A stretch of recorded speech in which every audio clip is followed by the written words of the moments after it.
Yeah, yeah, yeah.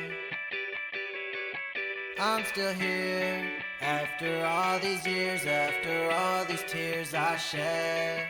I'm still here and I'm walking this earth like I should be. There was days that I didn't know if I would be.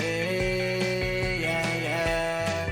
Now I stand tall with my feet in the ground and my head in the clouds. 'Cause I'm still here like I should be. Yeah, yeah, like I knew that I could be. Here we go, here we go.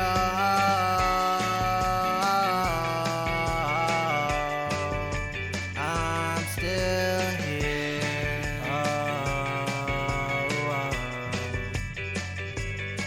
I'm here.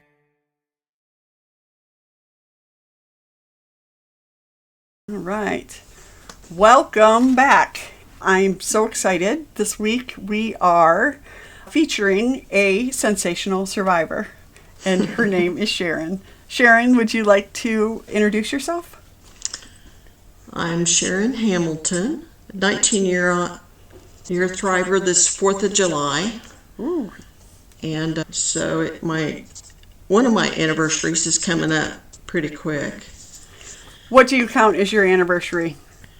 This anniversary is when I was waiting for them to get back to me as to what exactly the tumor was. Okay. Yeah. Okay. Can you start by sharing a little bit about your diagnosis and how long? You just told us you've been 19 years, which is awesome. I first felt I didn't miss any tests or anything like that. Can I ask how old you were when you were I was diagnosed? 48. Okay. And my daughter was about 13. Okay. We're rough age for that, but I felt a lump, and I hadn't missed any mammograms, but I decided to go ahead and go get another mammogram. And they came back and said that I needed to go for another test, another biopsy. And so I did. So they came back and did a biopsy, and that's what I was waiting for on 4th of July. I was waiting for the results of that. And I came back, and in the meantime, I decided that I would get a couple more names for opinions just in case. And so I waited over that weekend, which I can tell a funny story about that, but came back and I decided to go to when I went to that doctor, that surgeon, he immediately said I needed to do a mastectomy, and he thought that the tumor was like a stage 2. That's what he told me. Okay. And I had felt some lump in my lymph node. I went to the second doctor within a week. He did more tests, like a breast MRI. He again needed to do the mastectomy right then. And then I went to a third opinion, and the crazy thing is that we were asking, it was before the internet. Yes, I understand. And so I was asking anybody and everybody, and who to go to. I was asking the primary doctor. I was asking my hairdresser. Yeah. Who she had You never heard. know where you're going to find That's patient. right. That's right. And then I had a friend in our Sunday school class that worked. He worked in the health field, and he said, I know some nurses over there at the cancer center. He said, I'll go ask them who they've gotten the best outcomes. So he comes back and he gives me a name. And by this time, it's a week, and I'm really tired. Not sure I want to do the third opinion. And I go to, my husband says, what why not? Yeah. Let's just do that. And I called him up and I talked to a receptionist and I was telling her my story, and at that time still I'm thinking stage 2, 3. And she listens to it and she says, hang on a minute, let me just hang on a minute. She went back to that surgeon. The surgeon didn't have any time slots, but she told me to come at 5:30 and just wait in the reception area, that she was going to get to me. And she did, and she had a biopsy machine there in her office and an ultrasound, and she started listing the tests, other tests like PET scan, which the others hadn't even mentioned. That was new at that time too. And she said, have they done this? Have they done this and done this? And she was almost starting to get mad. And I said, no. And then she said, I'm going to give you a biopsy right now if it's okay with you. And I was a little freaked out about that. I was like, oh gosh, who is this lady? Yeah. And went ahead and agreed to it. And she said, she didn't say any at that point, but then scheduled a PET scan, and it came back with I had 3 spots on my liver. So it was not stage 2 or 3, I was 4. So then she prescribed, she had a different method than everybody else. She didn't want to do the mastectomy right off the bat. She said, if I can control the tumor in your breast before we do the mastectomy, she said, that probably will affect your liver. And she said, your liver's the one I'm worried about. Right. And we did 6 months of chemo, hard chemo, and then we did the double mastectomy then. And then then we went to what I call my maintenance chemo, the Herceptin. And we did 6 months after that. I had now I don't have any gene that is detectable. However, I've got some cancer laced through my family. And my sister had ovarian cancer at 42. And I decided at 48, I'm not going to have another child, don't want to have another child. And so 6 months after my mastectomy, I convinced them I needed a hysterectomy. I didn't want to, I was into taking out parts. Yeah. And we did that, and the spots disappeared, kept on the Herceptin for a while. And then it came back in my liver. And what was cool, I guess cool in a way, is liver grows back, for one thing. Mm-hmm. And my oncologist at the time, he listed out all the options that were available at the time to me. And he said, knowing you, I think you're going to pick the resection. And he said, I think you'd have that would be your best option. And he had already talked to the doctor at Oklahoma City, which was a couple of hours away. He'd already talked to a surgeon. He greased the skids for me. So it was so I got in quick and had the liver resection. And I went along for a while. I went along till about a year, and then my port, and after the resection, I had chemo again, another flavor of chemo.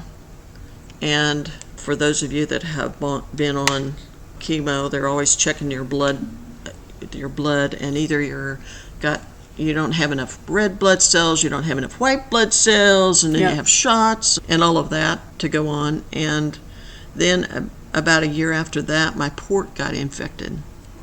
It was back when they used to spray, and it got to deaden it, and it got a hole. I could see a hole in the skin. I could see the port, and we decided, I'd been stable for, a year, and so we took it out and decided to take a break. Okay. And I thought, we'll just monitor it. I came back. Came back about a year later, full force, and I had I guess, fortunate again or lucky again that it was in a spot that I had another liver resection.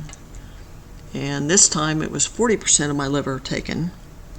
I went through blood transfusion, was through the hospital a little bit, but that's been 2010, and we did chemo for a period of time after that, and now I'm on it. Morphed at that point. It had morphed from the first time, which it was HER2. Now it's HER2 ER, estrogen. So then I'm now on regular maintenance, Herceptin and Faslodex, and have been since 2010. And actually that was about in July too. Yeah. So Awesome. 15 years of being stable. That's amazing. So that's kind of. So it took a little time to get there. It took a little time to get to it took a little stable. time to get there. And I think that's important to point out to people, because some people do start stage 4 and on a drug when they stay on it for a long time, but a lot of people don't do a lot of trials first, and Right. and still get there, which is I want people to hear that. Yeah, So, and you go through all sorts of range emotions. You grieve, because it's a new normal. You Yeah. get mad. yeah, There's some anger of, I went through all of this and Yeah. you're still pummeling me. yeah, Yeah. There's definitely challenges with there. The funny story about the 4th of July is I had decided I wasn't going to tell my family until we'd figured out everything. okay, And my daughter knew, my husband knew, but my mom, she was older, and my father had passed away a year before. okay, And we went home to visit my mom at the family celebration. And she had a back screen porch that we go and sip coffee on. And we were sitting there, and she goes, "Sharon, your dad's been visiting me." She said, "There's something going on. He's trying to tell me something." And I just ignored her, and I didn't say anything. And my mom's kind of was like a dog with a bone. She just kept bringing it up and bringing it up. And so finally I said, "Yeah, Mom, I've got cancer, and I'm waiting on this to see the type and trying to figure out the plan." And she goes, "I knew something was wrong." that intuition. Yeah, and I was kind of laughing. I thought my dad could never keep Yeah. a secret, and even Awesome. Tell me a couple things about you that have nothing to do with cancer. Okay, I like to garden. I like to try new cooking dishes. I actually like to organize, although you couldn't tell that from my house right now, but I have a million projects started and not finished. So, just like the rest of us. Yeah, I like to read. That's awesome. My husband's a biologist. Okay. He's director of the Tallgrass Nature Preserve in Oklahoma. Okay. So that's been kind of a cool thing. I worked in IT, so we're two diverse people. Yeah. That's funny, because my dad was a biology teacher and my mom was an IT person. So, Yeah. Makes it interesting. That's right. It goes together well. How does having cancer impact your daily life at this point? All the medical takes time. And I think sometimes, this is what I do. I have sometimes a week where it's just appointment after appointment. Yeah.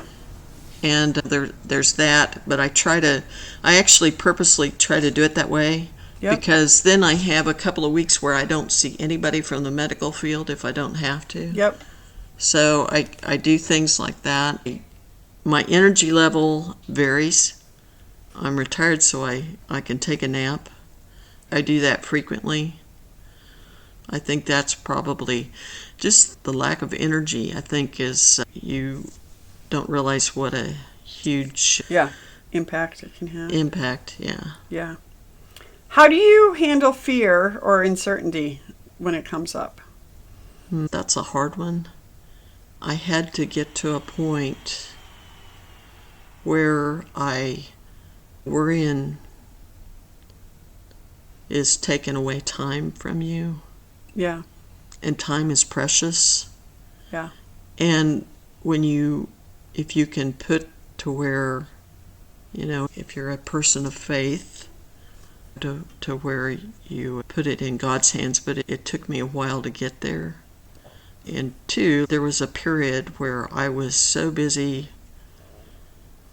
trying to figure out my whole schedule of dying and death, and I realized there was a moment, I think it was probably my husband and probably with my daughter, that I realized I need to spend my time living. Yeah. And there'll come a point when I need to focus on dying, but I should not spend the time I have left doing that until it's time. Yeah. Yeah, but it's hard with the fear, and I belong to a local support group, and sometimes that helps too. Okay. Yeah. Awesome. Can you think of some mental or emotional shifts that you've made that have helped you learn to live with cancer? I just think what I talked about, from putting your worries, that's what I prayed for. I knew I wasn't going to get cured, but I prayed to just quit worrying. I would get up in the middle of the night and I don't know, it was just, I don't even know how to describe it, but a peace came over me. Mm-hmm.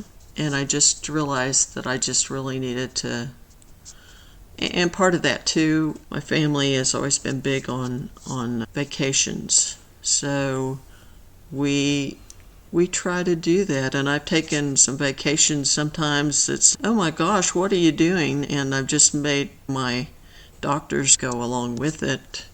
Yeah. I went to Vienna when I had heavy chemo, and I was working at the time, because I did work through some of this. I would take leaves when it was the heavy chemo, but I went to Vienna. My daughter was having a school trip.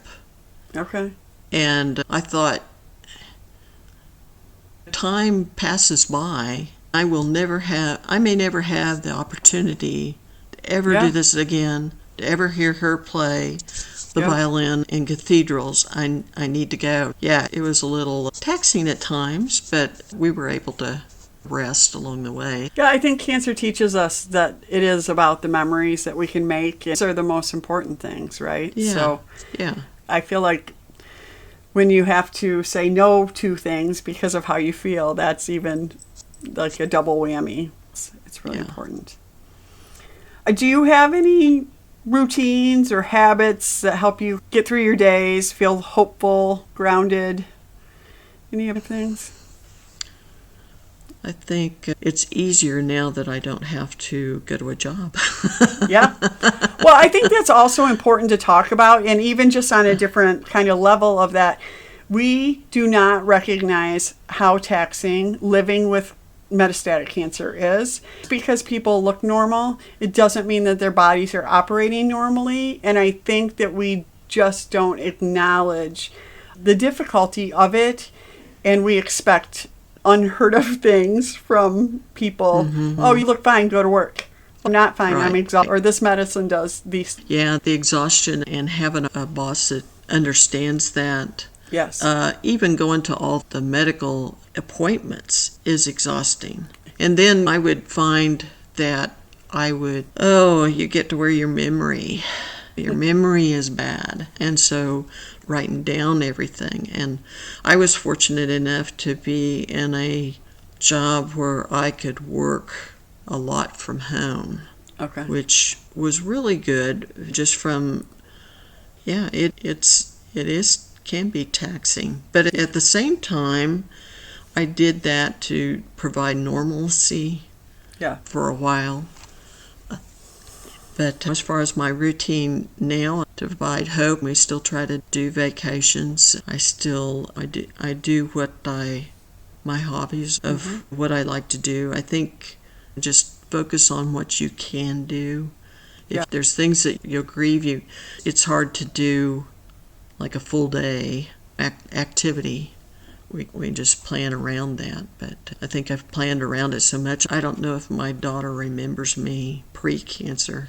Okay. You said she was 13 when you were... Yeah, she's 32 now, so it's like I don't know if I don't think she remembers some before, but definitely on the, because I think I always tried to do things just like you normally do. Did you talk about it? Did you talk about being scared or did you have conversations with her about... I don't know that I let her know that I was scared, but there was a movie that came out about my particular cancer, actually, that was on Lifetime.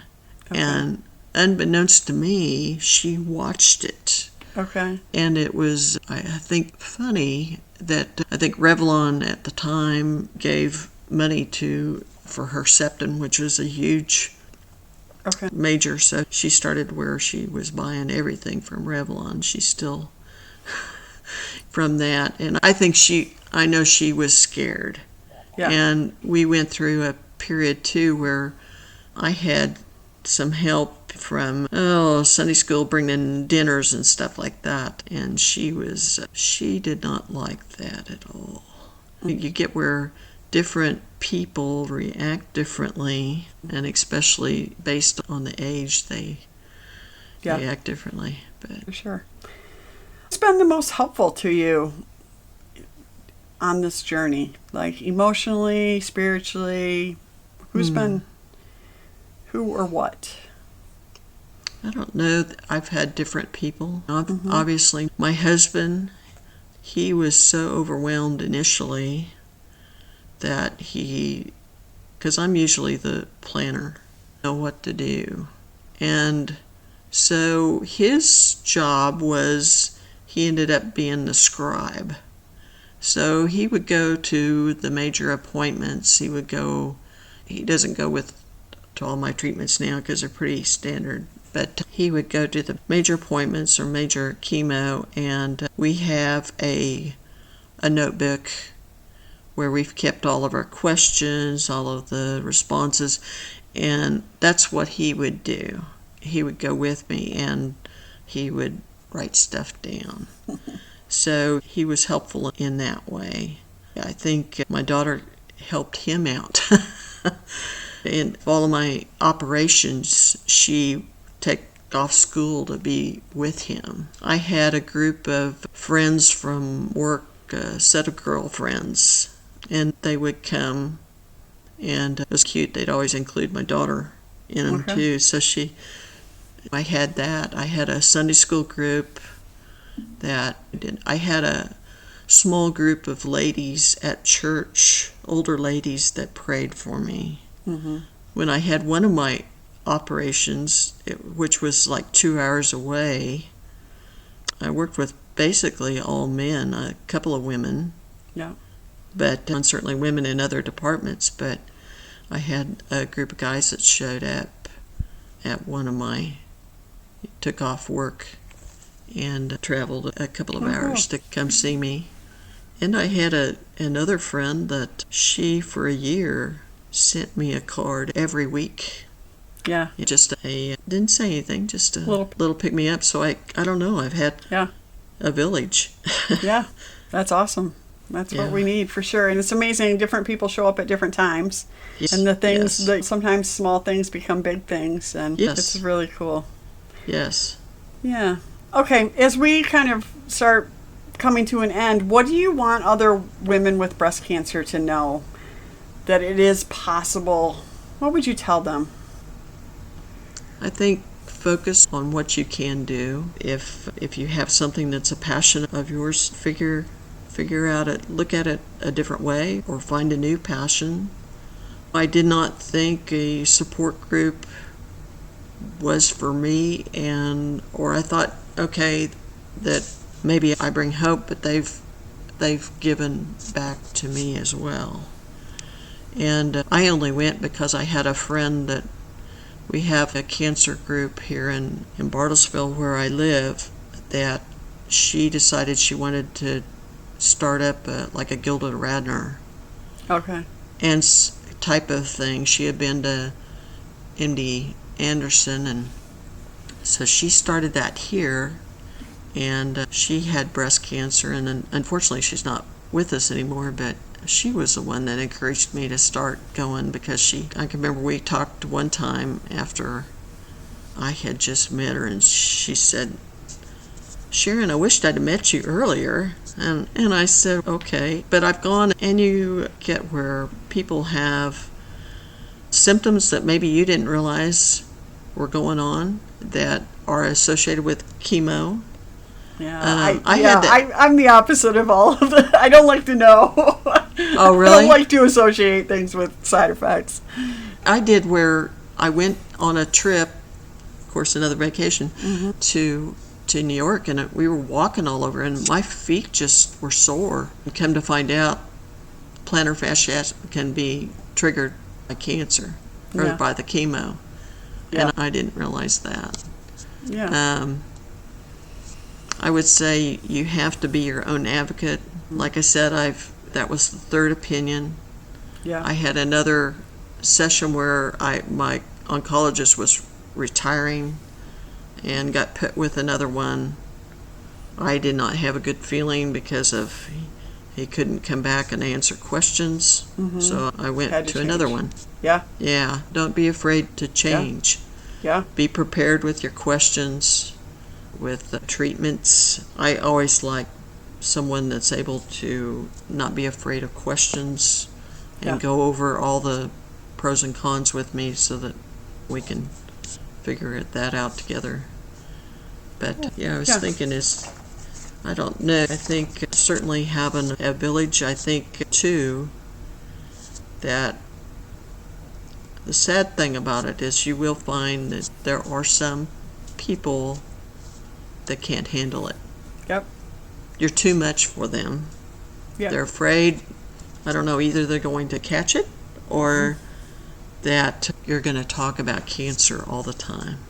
Yeah. So I guess that's another thing. I try to pull back and then enjoy things rather than talk about it all the time. Yeah, for sure.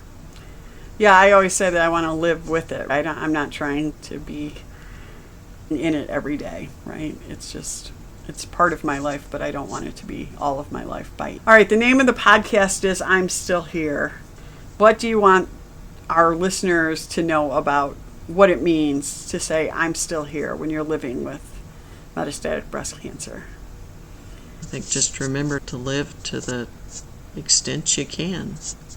I think too, I don't know if you got that way, but when I initially got it, it was like, what did I do wrong? Yeah. Was it that extra donut I had? Was it? There's a lot of guilt and there's a lot of guilt, blame. Yeah.